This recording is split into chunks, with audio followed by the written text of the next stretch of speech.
CNN hosted a town hall meeting in Iowa with the three Democrat candidates. On tonight's program, we're going to take a close look at some of the things that Bernie Sanders said. You're going to learn why he is such a populist candidate. I'm Randall Terry.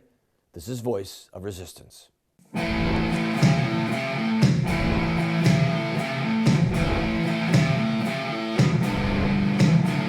Those who forsake the law praise the wicked. Those who uphold the law resist them. Welcome to the Voice of Resistance. Here's your host, Randall Terry. In tonight's program, we're going to see the ways, even if there are only a few, in which Bernie Sanders is similar to Donald Trump, or Donald Trump is similar to Bernie Sanders. And I'm not talking about the hair, and I'm not talking about their age. By the way, off camera, Billy Bob, Bobby Sue, some of our audience here, we're having fun with all of the puns, and I promise that I will not degenerate into that. No, I'm not going to do it. You know, burn, Bernie, burn. He's ignited the crowd. Burning Sanders. Feel the burn, as you'll see in the interview here coming up with Chris Como. The fact of the matter is, if you are a Democrat who really pays attention, then you're aware of what's going on with Bernie Sanders and Hillary Clinton. If you're a Republican or an independent that's really focused on what's going on, you're looking at Donald Trump and the Republican primary. An independent might be also looking at the Democrats. The point is this. This is a year of massive voter discontent. This is a year where people from both parties and people who are not registered with one of the two major parties have expressed their vitriolic anger, sometimes hatred, of what the political establishment has done to this country. The establishment of both parties. And some people are starting to figure out that at the highest levels of government, there is collusion between the Democrats and the Republicans. As the late Howard Phillips used to say, God rest his soul, there is not a dime's worth of difference between them. Howard Phillips was the founder of the U.S. Taxpayers Party, which has since renamed itself the Constitution Party. Howard was right. In so many situations, there is not a dime's worth of difference between the Democrats and the Republicans. As he would say, and then I'll go back to Bernie Sanders, he would say the Democrats are taking us over the cliff at 100 miles an hour, and the Republicans are saying, no, let's go over the cliff at 60 miles an hour. But I digress. We're going to play a clip. We're going to play a series of clips. This whole program is going to be dedicated to taking a look at Bernie Sanders. And as you'll see, listen to the words that he's about to say, and then think with me about some of the words that you've heard from Donald Trump. Play the tape. So, do you remember when we first started talking about this election many months ago? You weren't sure that you wanted to run. You were not sure, you said, that there was an appetite in this country to discuss the problems between rich and poor. How surprised are you by hashtag Feel the Burn and all that has followed? Chris, our message has resonated much faster, much further than I thought it would. And I think what the American people are perceiving is there is something very wrong in this country when ordinary Americans are working longer hours for low wages, when we have the highest rate of childhood poverty of any major country on earth, and almost all new income and wealth is going to the top 1%. And then on top of that, people see that that rigged economy is sustained by a corrupt, and I use that word advisedly, a corrupt campaign finance system that allows billionaires today to spend as much money as they want through super PACs to elect the candidates of their choice. And all over this country, and it's not just Democrats, it is conservatives, it is Republicans are saying that is not what America is supposed to be about. So if you're asking me, why is it that our campaign has created the kind of momentum that it has? I think we are touching a nerve with the American people who understand that establishment politics is just not good enough. We need bold changes. We need a political revolution. So you have centered... You see, he has touched a nerve. People do recognize that there is corruption, collusion, that there's something wrong in this country economically, all right? By the way, we're going to focus most of the time on economics on this program, and then we will show you at the end kind of the tragedy that is Bernie Sanders. So, Bernie Sanders said, I don't even know if there's a stomach in America to talk about the economic differences. The fact of the matter is that there is a growing, unbelievably powerful elite that are rigging the game to suit them. That's one of the reasons why people are so enthusiastic about Donald Trump. As crazy as it is, the fact that he is a multi-billionaire makes people like him more because he's self-funding his campaign. He's not asking for mega PACs, super PACs. He's not asking for his billionaire buddies to run hit pieces. He's saying, this is who I am, and I'm not looking for big money because I won't be bought.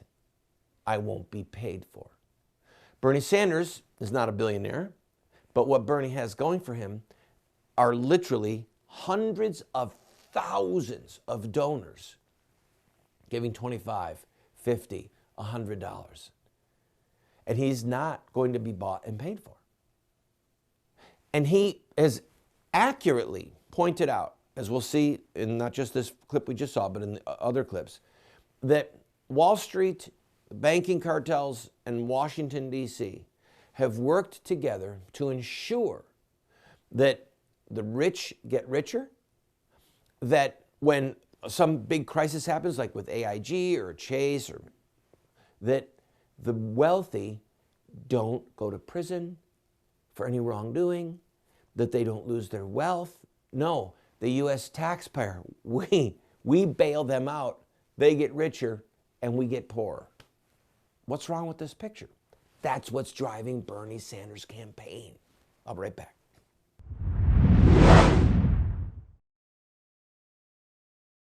Friend, we are in the middle of producing a 14-part epic television series called What Would Mohammed Do?, explaining Islam and ISIS to the West. I have a master's degree in international terrorism, and I have studied ancient Islamic texts for over a decade.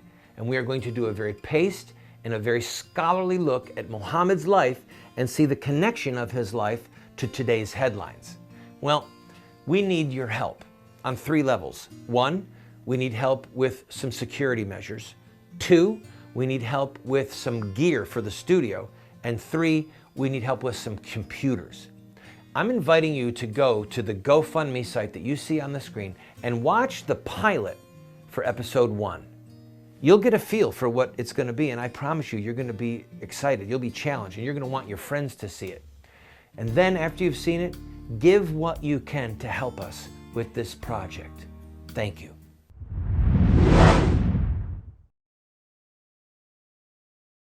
With just a touch of editorializing here, Bernie Sanders compared to Donald Trump, Bernie Sanders is way more articulate.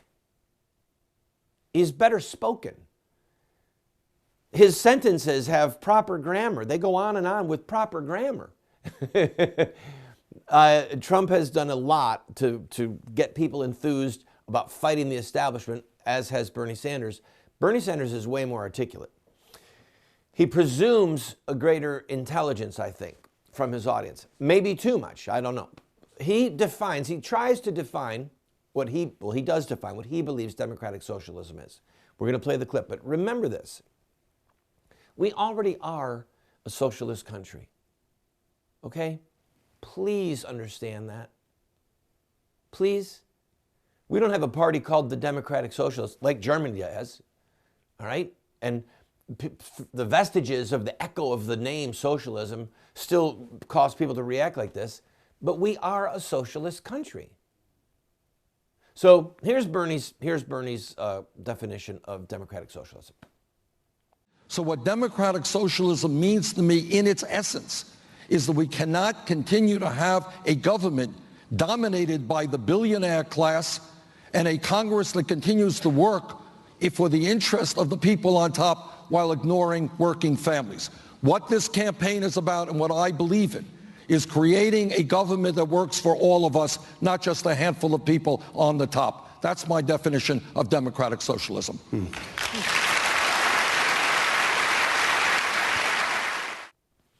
All right, so there you go. It's not a dictatorship. It's democratic. We elect people. And then those people who are in office decide how we're going to redistribute some of the wealth. That's happening right now. Please, don't kid yourself. Every social welfare program is, by definition, a type of democratic socialism. Because we elected these people, and those of us who are paying taxes are having our money redistributed. The end. Whether it's food stamps or college loans or just fill in the blank, Medicare, Medicaid, whatever. It's democratic socialism.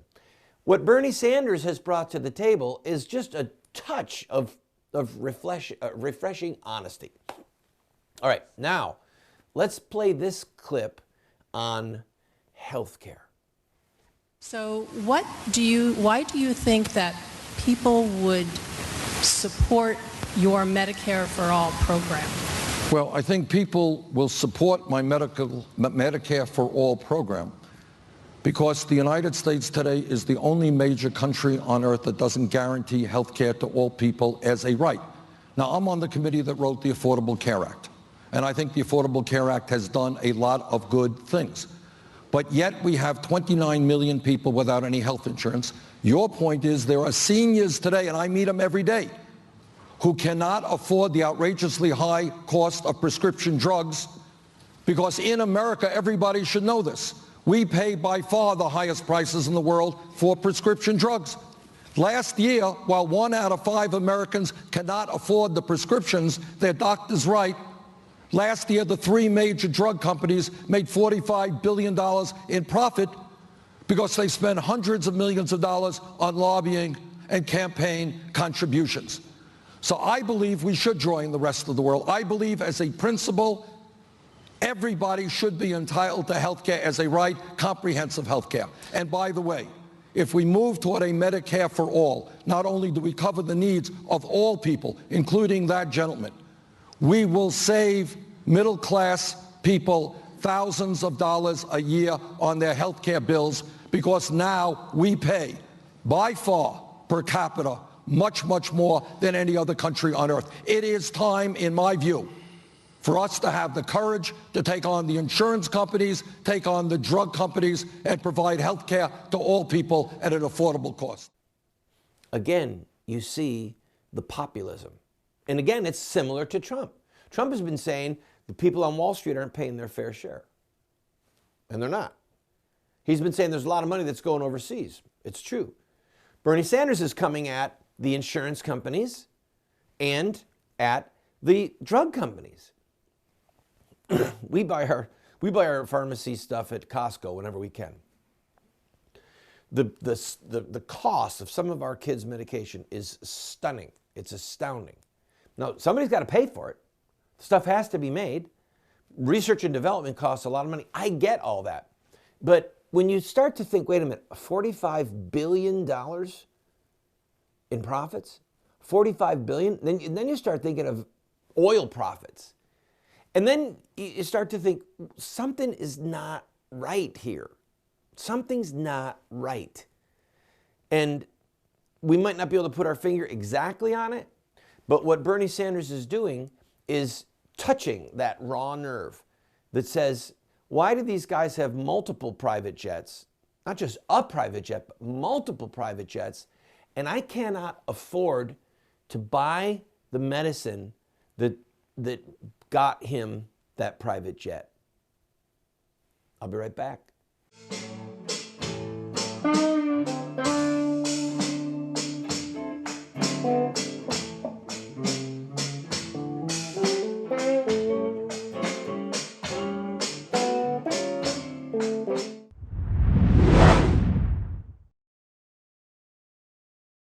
Supreme Court Justice Clarence Thomas referred to John Locke twice in his dissent in the Obergefell decision. John Locke is referred to as the philosopher of American liberty. He was a genius, and he not only believed in natural law, but he believed in revealed law, the Word of God, the law of God. And he is one of the two most influential philosophers on the founders of this republic. We are offering you this book, and I'm going to give you my book as well, The Sword. The Sword, the subtitle is The Blessing of Righteous Government and the Overthrow of Tyrants. It looks at what is the legitimate purpose of government and when is it our right to overthrow government like they did with the Declaration of Independence. We will send you these two books if you simply pay for the shipping and handling, $8, and then give whatever else you want. And by the way, the $8 doesn't cover our cost, but if that's all you can afford, we'll send them to you for the $8. God bless you.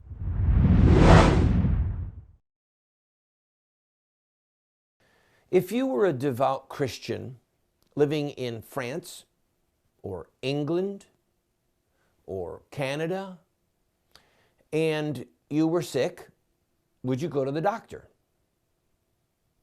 Of course. What kind of a question is that? Well, guess what you're not going to get like we get in America. You're not going to get some forms to fill out to submit to your insurance carrier because they don't have it. It's a single payer system. Now, Bernie Sanders, I'm going to play this clip for you. He did something, in my opinion, is genius. And I don't remember if he did it in the last clip or this one, but he calls it the expansion, Medicare for all. That's what he wants, Medicare for all. Rather than calling it a single payer system, he's touching on the fact that, look, we already have Medicare and Medicaid. So let's just have Medicare for all and keep the insurance companies from ripping us off any further. So, watch this clip. The criticism is to pay for this. What you're really asking for is one of the biggest tax hikes in history. And that is the criticism. But Chris, that is an unfair criticism for the following reason. If you are paying now $10,000 a year to a private health insurance company, and I say to you hypothetically, you're going to pay $5,000 more in taxes, or actually less than that, but you're not going to pay any more private health insurance, are you going to be complaining about the fact that I've saved you $5,000 in your total bills? So it's demagogic to say, oh, you're paying more in taxes. Let's also talk about we are going to eliminate private health insurance premiums and payments, not only for individuals, but for businesses as well. Again, we are the only country on earth that allows private insurance companies to rip us off. We spend 3 times more than the British, 50% more than the French. We can do better than we're doing right now. Do you see? Do you see why he is igniting so much enthusiasm on the left? It's clear. He's setting up the bad guy. The bad guy are the insurance companies that are ripping us off. The bad guy is the pharmaceutical companies that are ripping us off in conjunction with their bought and paid for politicians in Washington, D.C. And the truth of the matter is, he's right. Okay, forgetting the issue of whether or not we would have Medicare for all. He's right. I'm gonna speak to you from my heart, even more than usual. My mom is on Medicare. She has private insurance because she's a retired school teacher, but somehow or another her health care is also paid for in part by the government.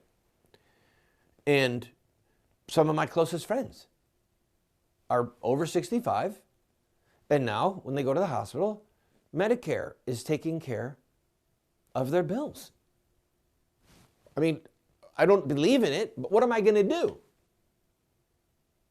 Am I going to criticize them? Am I going to say that they're ripping us off? Am I going to say you're social? I mean, what am I going to do? We have set this structure up so that the question that we have to ask is, can healthcare ever be considered under the general welfare clause of the Constitution. In other words, everyone has it. The general welfare clause of the Constitution means that everyone can go on these roads, everyone can use these bridges, everyone is protected by the U.S. military, okay? It's the general welfare. This is something that we all enjoy together. And we pay taxes for a fire department in many of our major cities that protects all of our homes equally. We pay taxes so that the police can protect us all equally. Should we be in a position where we pay, part of our taxes go to pay for all of us to have health care? We have fire insurance, we have fire companies that come, right? We have, not fire insurance, fire companies that come, police departments, sheriffs, public water works, go down the line. So there's a compelling argument here. I'm telling you, we're not done with it. And I also concur, and it perplexes me, all right? It does perplex me on a personal level. But I have no doubt in my mind, none, that we are being ripped off by Blue Cross and Blue Shield and by massive insurance companies and by the pharmaceuticals. I just, in my gut, I've seen too much. I've read too much. I believe we are being ripped off. So something's got to happen. Something's got to happen. And populists like Bernie Sanders and Donald Trump are going to continue to score big when they touch that nerve. And it's going to topple. It's going to topple some of the corruption that's at the top of the food chain politically and economically in this country. I'll be right back.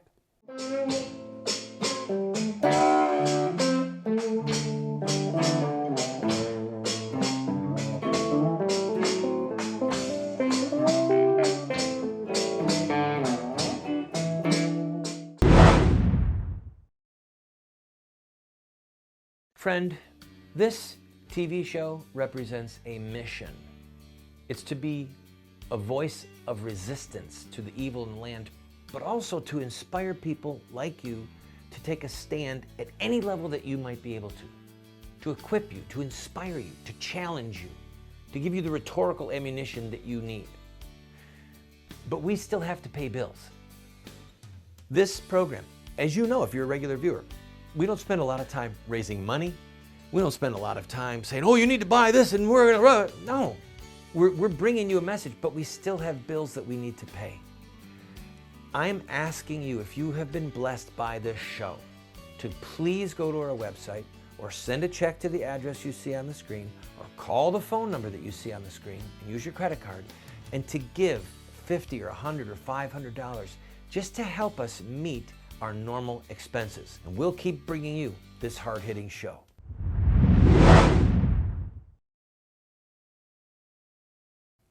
Now let's listen to Bernie Sanders set the House on fire. Today in America, we have more income and wealth inequality than we have had since 1928. There has, Chris, been a massive transfer of wealth. I'm talking about trillions of dollars from the pockets of working families into the hands of the top 0.1%. That's a fact. So if you are telling me that at a time when Wall Street's recklessness, greed, and illegal behavior brought this country to its knees, that I am going to say to them that they're going to have to start paying their fair share of taxes, fine. If that's the criticism, I accept it. I demand that Wall Street start paying its fair share of taxes. All right, friends, this is a discussion worth having. Here's the problem. Bernie Sanders is completely, utterly unworthy of the presidency for this one thing. He's disqualified. Listen. I have a 100% pro-choice voting record. In every speech that I give, what I say is not only do we stop the Republican efforts to try to defund Planned Parenthood, we should expand funding for Planned Parenthood. You would give more money, Mr. Sanders, to the #1 baby killers on the planet, except for the Chinese government itself? It shows that his moral compass is shattered. He wants to give more money to baby killers. He brags that he has a 100% voting record. So maybe he's populist with our money, but he would wade through a sea of blood to get there.